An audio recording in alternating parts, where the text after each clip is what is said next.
I've been asked kindly by Ollie and Luke to come and speak to you guys today on, the exact wording they left me in the email was, making marketing work in the moment, setting yourself up for anticipating and leveraging the response. So slightly unlike my counterparts for this evening, I'm not going to be talking about how we kind of react to things in the moment, but more about how we can plan ahead to respond to the buzz and the mentions and the conversation that you're going to get around a certain campaign. And the campaign that I'm going to focus on for this evening is the pony. I realised while Paul was talking that I haven't got any video, but if you haven't seen this, Fleetwood Mac, Shetland Isles, moonwalking pony, and you're kind of there. Just kind of imagine that. I think why I really wanted to focus on this tonight was because it was the first sort of really big piece of integrated work that we've done for Three over the last couple of years that we've worked with them. Sorry, can you guys hear me properly? Am I not talking? Sorry, not very good with microphones.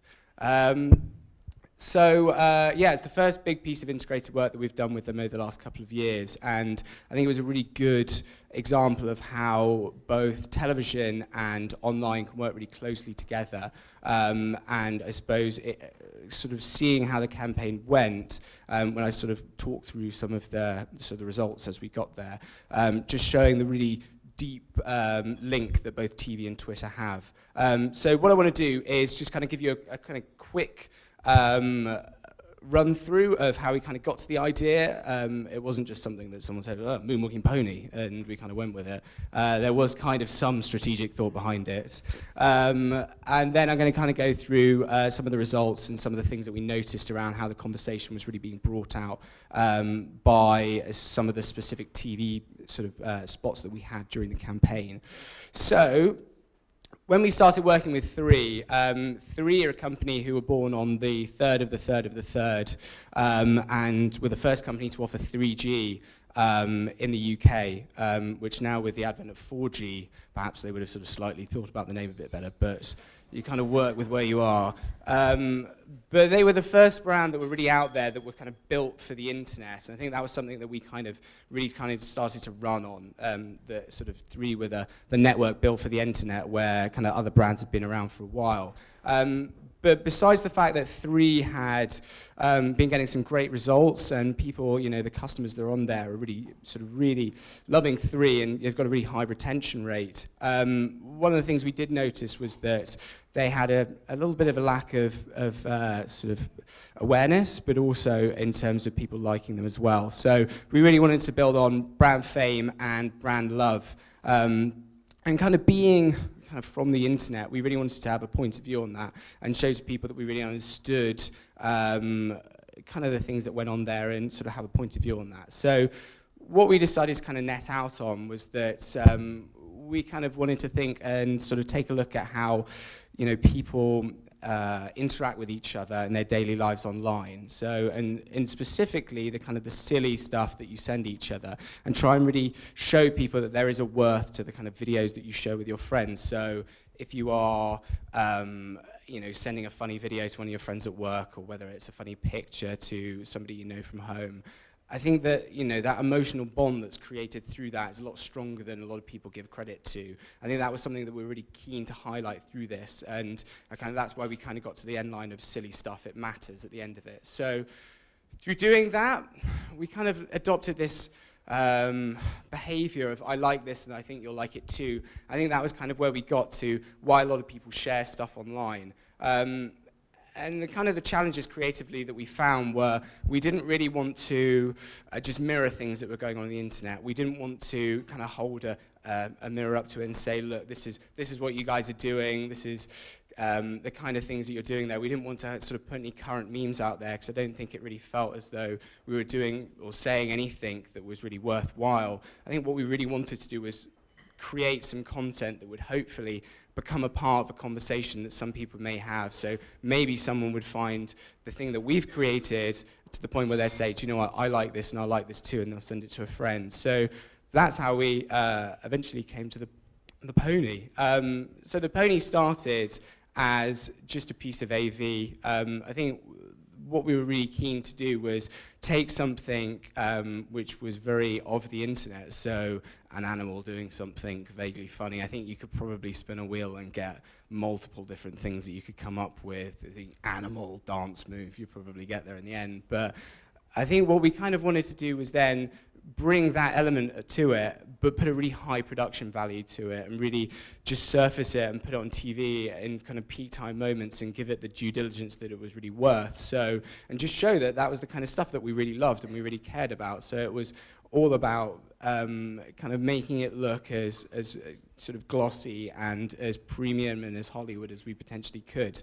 And I think we were also very lucky with the kind of context of when it came out. So, I mean, we had just come out, it was sort of the beginning of March, so the Harlem Shake had just started to die down.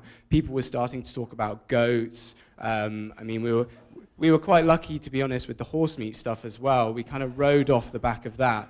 Unfortunately, Tesco is one of our clients as well, so we kind of had to keep that on the hush-hush.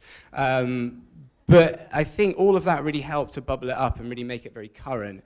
And I think at the AV at the Heart, it was fantastic because what we were able to do was, you know, if you wanted to watch it, that was fine. If you wanted to share it, that was great. And we had some fantastic spoofs as well. So you had the kind of the goat version came out very soon afterwards. You had loads of people kind of playing with it, and that was fantastic. I think that at its essence was what we started, but we also wanted to create kind of another layer to which people could engage with it as well. So we created the Pony Mixer, which was an opportunity to sort of remix the advert as it was to 8 different tracks based on different genres. So you kind of had hip hop pony, you had rave pony, which was my favorite. There's a particular moment in rave pony where you can potentially see the pony gurning, which I thought was quite funny. But yeah, it was great. And I think what was fantastic about the Pony Mixer was you were able to share it with you know, either your wider friends group or to a particular friend as well with a personalized message. So it created a bit of personalized content which was really, you know, unique to you and also the person that you were sending it to, which was kind of the embodiment of the kind of the strategic stuff that we wanted to get through. And then we had a really good response to this. So we had over 1 million ponies remixed in the end, of which I think about 250,000 was shared, which is fantastic. And then what we did was highlight some of these on TV. And so for us, this was really embodying sharing and really being able to show that, you know, we are really, you know, supportive of the kind of inconsequential things that happen online, whether it's just you sharing something. And we felt that it really needs to be heroed on, you know, a bigger stage. So we had several spots towards the tail end of the campaign where we took some of those messages and put them back on TV, which was really good. But at the heart of the whole campaign was the hashtag. So DancePonyDance was on everything, be it the end of the end frame of the TV spots, right through to all of the things that you were sharing online, right through to all the promoted media, right through to all the digital stuff that we were doing as well. So I think what we were really keen to do was to really make the hashtag mean something. So I really hate it when people put a hashtag on the end of something and it doesn't really mean anything. It's just kind of slapped there so that you can potentially talk about it if you want to. Whereas we really wanted to use this as kind of the intrinsic link, which linked all the different elements together, and people could kind of, you know, dip in at any stage, and hopefully the kind of conversation that was swelling around this could really, you know, push people through to wherever they really wanted to get, depending on how much they wanted to engage with it. So I think that was kind of where we were really setting ourselves up for. It was actually quite interesting. It was a really hard sell to get the client to actually buy in to put the hashtag on the TV ads. I think they sort of responded with, but no one's ever going to use that. It's ridiculous.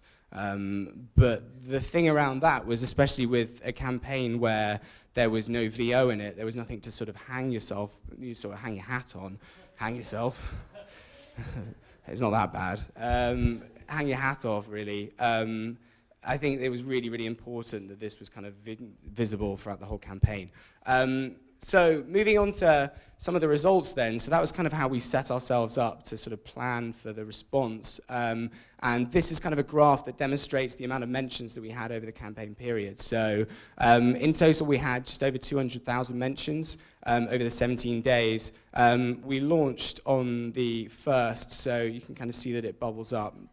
and you've got a really high couple of spikes to start with at the very beginning before it sort of tails off, which is arguably sort of very similar to viral material in itself. But what was really interesting about sort of the tweets that we saw was that 25% of all of the tweets that mentioned the hashtag actually included the ad. I think one of the key moments for us was the fact that it was so through the line. So we had the hashtag on the end of the TVM frame. But then when people went online to find out more about it, we were serving up a sort of promoted search tweet, which included the film, and then sort of throughout the campaign we changed that so you'd include bits from the Pony Mixer, and then you'd include bits from some of the remix content that people have been doing. So it's kind of trying to guide people through what we wanted them to see throughout the campaign, but really using TV as a driver.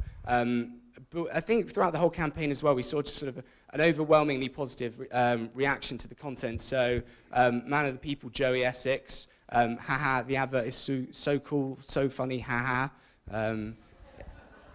Insightful as always. Kelly Holmes said, I absolutely love the new 3 UK advert, great for using the handle as well. It's the funniest thing I've seen in ages, moonwalking horse with a grin. And Hugh Bonneville said, I don't know what the creators behind DancePonyDance ad were on, but I want some. Hashtag no signal here though. So unfortunately, you can't win them all. But again, really positive stuff. I think it was fantastic to see. Some of the only really negative stuff that I saw, which was quite amusing, which was, this is a screenshot from Creative Review comments. You can't see it, so I'll read through it. So the top, Sue says, it made 3 pensioners giggle this evening. Thanks, Sue. And then we've got, Michelle says, absolutely brilliant, best ever, so funny, we all need silly stuff, keep it coming. But then female name says, I sense a theme in these comments, good spamming. And then Mark says, these comments look very suspicious, Creative Review. Rarely are readers so positive. Before the guy from the Creative Review comes back and says, readers are rarely so positive on here because they usually come from the industry. The story's been on top of Google search terms for this and ad over the weekend, and therefore been bringing in readers from the general public who searched for it after they'd seen it on TV. It's also linked to by some message boards. So what you're seeing is the difference between what the public thinks and what the more jaded inside response thinks. So, well done, everyone. But haters gonna hate, so it's fine.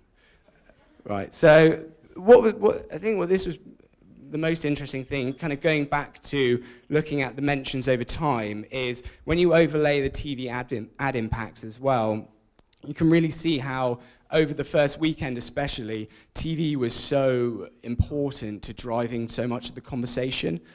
So if you kind of layer over some of the key TV programs as well. So on the first day, Alan Carr's Chatty Man and Coronation Street were the main drivers. On the second day, we had Anderson's X Saturday Night Takeaway.